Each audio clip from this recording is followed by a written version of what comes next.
How to get Atlantic filter on TikTok. Hi guys, in this video I'm gonna show you how to get Atlantic filter on TikTok. First thing, go to your TikTok, tap on post. Now tap on effect.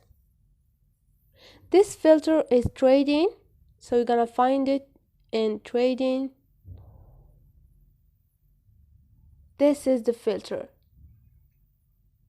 If you didn't find the filter, simple, all you need to do. And if you didn't find this effect on trading effect, all you need to do is go to search, go to discover and go to search, tap Atlantic filter and the effect will show up, and choose the effect, try this effect and start record.